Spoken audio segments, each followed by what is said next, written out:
Hey everyone, and welcome to Curiosity Rules. You guys want to know how us humans see things? Well, let's find out in today's episode. First, to know how we see things in the world, we need to know how the images that we see come about.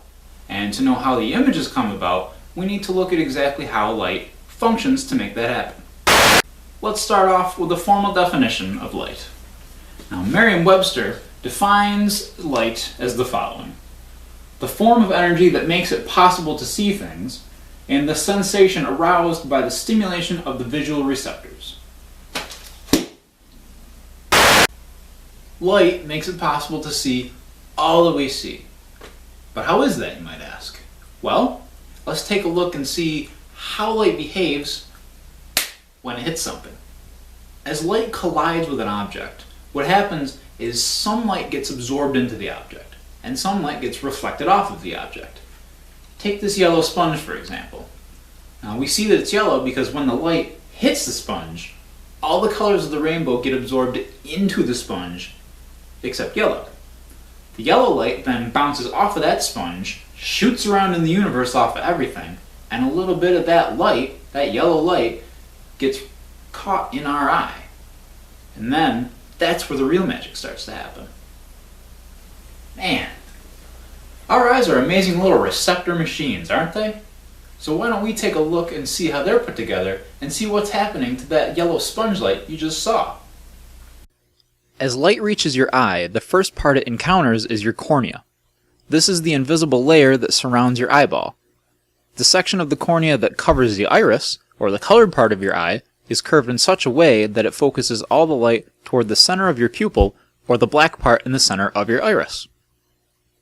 After the light passes through the pupil, it encounters the lens inside your eye. This lens serves the purpose of further focusing and directing the light to the appropriate parts of your inner eye. The inside surface of your eye is covered with the retina.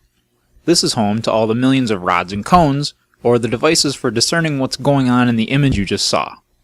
The rods are nestled on the outer edges of the retina, and their purpose is to detect motion, provide peripheral vision, and allow you to see in dark settings such as nighttime.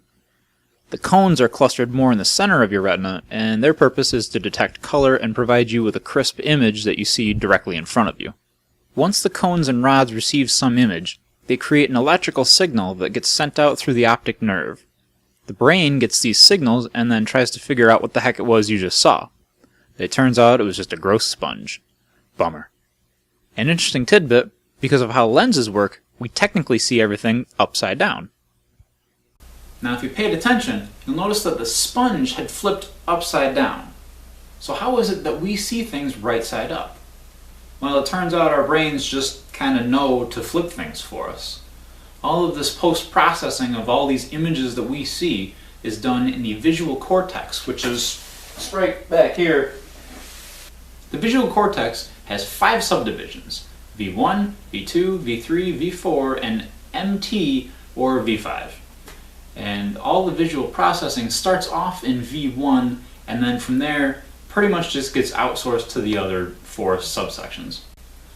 Scientists are constantly studying the brain and learning more every day, but unfortunately there's still a real great deal about it that's still just a big mystery. You know what time it is. Too long? Didn't watch.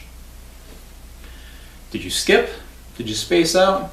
Did you just want a summary? It's cool. We got you covered. 1.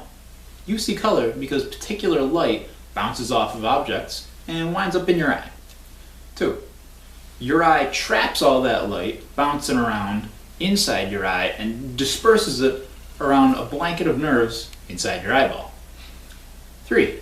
The visual cortex is the part of your brain that does all the processing magic with all the images that you just saw. It's right back here. You want to go back for the more meaty explanations? Just click here, here, or down there. Just don't get lost along the way, okay? Thank you all again for watching, and don't forget to leave your comments down there. Click like and subscribe if you guys are burning for more knowledge, and go over to our Facebook and Twitter page if you just want to stop by and say hi.